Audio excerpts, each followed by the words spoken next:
नमस्कार साथियों। आज चिंतन में गायत्री कामधेनु है। गायत्री मंत्र में समस्त संसार को धारण, पोषण और अभिवर्धन करने वाली परमात्मा से सद्बुद्धि प्रदान करने की प्रार्थना की गई है। श्रद्धा विश्वास पूर्वक की गई यह उपासना साधक की अंतःचेतना में उसके मन, अंतःकरण, मस्तिष्क, विचारों और भावनाओं में सन्मार्ग की ओर अग्रसर होने की प्रेरणा भरती है। साधक जब इस महामंत्र के अर्थ पर विचार करता है तो वह समझ जाता है कि संसार की सर्वोपरि समृद्धि और जीवन की सबसे बड़ी सफलता सद्बुद्धि को प्राप्त करना है। यह मान्यता स्थिर हो जाने पर साधक की इच्छा शक्ति इसी तत्व अर्थात सद्बुद्धि को प्राप्त करने के लिए लालायित होती है। इस आकांक्षा से अंतरंग क्षेत्र में एक प्रकार का चुंबकत्व उत्पन्न होता है। उसके आकर्षण से निखिल आकाश से ईथर तत्व में विद्यमान सत तत्व, सत विचार, भावनाएं और प्रेरणाएं उस स्थान पर एकत्रित होने लगती हैं। एक जाति के विचार अपने सजाती विचारों को आकाश से खींचते हैं और गायत्री साधक के पास दैवी वरदान की तरह अनायासी आकर जमा होते रहते हैं तथा संचित पूंजी की भांति उनका एक बड़ा भंडार जमा हो जाता है। शरीर में सत तत्व की अवृद्धि होने से शरीरचर्या की गतिविधि में काफ़ी हेरफेर हो जाता है। इंद्रियों के भोगों में भटकने की गति मंद हो जाती है। चटोरपन, तरह तरह के स्वादों के पदार्थ खाने के लिए मन ललचाते रहना कम होता है। हल्के, सुपाच्य, सरस, सात्विक भोजनों से उसे तृप्ति मिलती है। इसी प्रकार कामेंद्रियों की उत्तेजना सद्गुणी विचारों के कारण संयमित हो जाती है। ब्रह्मचर्य के प्रति श्रद्धा बढ़ती है।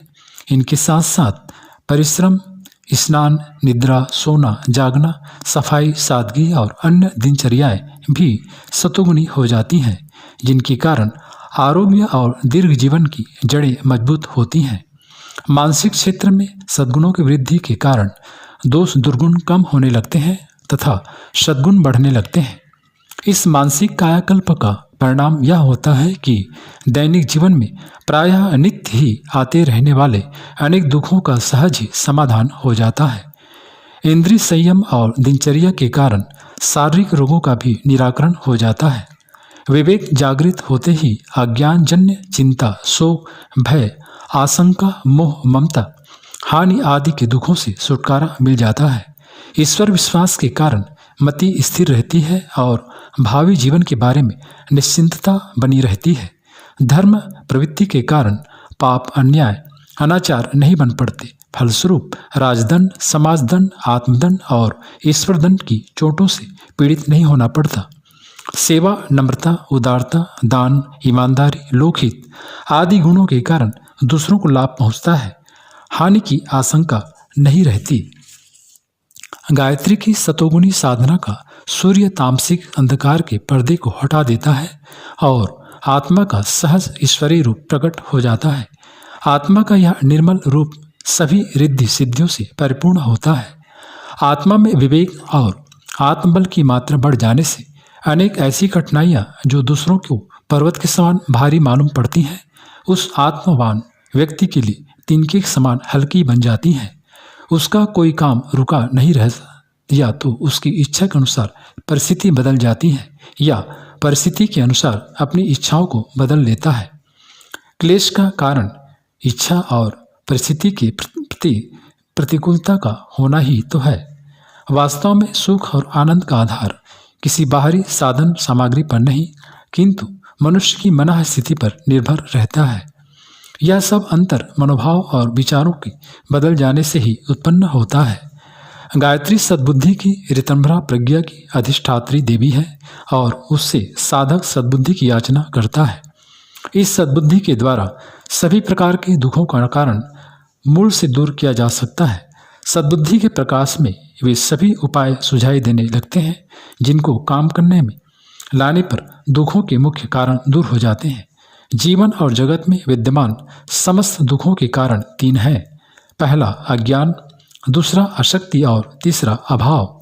जो इन तीनों कारणों को जिस सीमा तक अपने से दूर करने में समर्थ होगा वह उतना ही सुखी बन सकेगा। अज्ञान के कारण मनुष्य का दृष्टिकोण दूषित हो जाता है। वह तत्व ज्ञान से अपरिचित होने के कारण उल्टा उल्टा सोचता है और उल्टे काम करता है। तदनुसार उलझनों में अधिक फंसता जाता है तथा दुखी बनता है। इस उल्टे दृष्टिकोण के कारण साधारण सी बातें उसे बड़ी दुखमय दिखाई देती हैं। अज्ञानी सोचता है कि मैं जो चाहता हूँ वह सदा होता रहे, प्रतिकूल बात सामने आते ही नहीं। अज्ञान के कारण भूलें भी अनेक प्रकार की होती हैं। समीपस्थ सुविधाओं से वंचित रहना पड़ता है, यह भी दुख का हेतु है। इस प्रकार अनेकों दुख मनुष्य के अज्ञान के कारण प्राप्त होते हैं। अशक्ति का कारण है, अर्थ है निर्बलता। शारीरिक, मानसिक, सामाजिक, बौद्धिक, आत्मिक निर्बलताओं के कारण मनुष्य अपने स्वाभाविक जन्मसिद्ध अधिकारों का भार अपने कंधों पर उठाने में समर्थ नहीं होता। फलस्वरूप उसे वंचित रहना पड़ता है। बौद्धिक निर्बलता हो तो साहित्य, काव्य, दर्शन, मनन, चिंतन का रस प्राप्त नहीं हो सकता। आत्मिक निर्बलता हो तो सत्संग, प्रेम, भक्ति आदि का आत्मानंद दुर्लभ है। इतना ही नहीं, निर्बलों को मिटा डालने के लिए प्रकृति का उत्तम की शिक्षा सिद्धांत काम करता है। अभावजन्य दुख हैं पदार्थों का अभाव, अन्न, वस्त्र, जल, मकान, पशु, भूमि, सहायक, मित्र, धन, औषधि, पुस्तक, शस्त्र, शिक्षक आदि के अभाव में विविध प्रकार की पीड़ाएं, कठिनाइयां भुगतनी पड़ती हैं। उचित आवश्यकताओं को कुचलकर मन मारकर बैठना पड़ता है और जीवन के महत्वपूर्ण क्षणों को मिट्टी के मोल नष्ट करना पड़ता है। योग्य और समर्थ व्यक्ति भी साधनों के अभाव में अपने को लुंज-पुंज अनुभव करते हैं और दुख उठाते हैं। गायत्री कामधेनु है। जो उसकी पूजा, उपासना और आराधना करता है वह प्रतिक्षण माता का अमृतोपम दुग्धपान करने का आनंद लेता है और समस्त अज्ञानों, अशक्तियों एवं अभाव के कारण उत्पन्न होने वाले कष्टों से छुटकारा पाकर मनोवांछित फल प्राप्त करता है। योग्य गुरु के पथ प्रदर्शन में की गई गायत्री साधना अभीष्ट लाभ पहुंचाती है। इन साधनाओं में सफलता प्राप्त करने के लिए भले ही थोड़ा बहुत अधिक समय व श्रम लगाना पड़े, पर अन्य कष्टपूर्ण साधनाओं की अपेक्षा उन साधनाओं में जल्दी ही सफलता मिलती है। साथियों, कष्टप्रद भवबंधनों, मायामोह की श्रृंखला से छुटकारा पाकर परम लक्ष्य को प्राप्त करना इस मार्ग से कितना सरल है, उतना और किसी मार्ग से संभव नहीं। गायत्री साधना द्वारा मानसिक परिष्कार, व्यक्तित्व के विकास, दुखों के निवारण और आत्मिक विकास के दिव्य लाभों के अतिरिक्त कई सिद्धियां, विशेष शक्तियां भी प्राप्त होती हैं।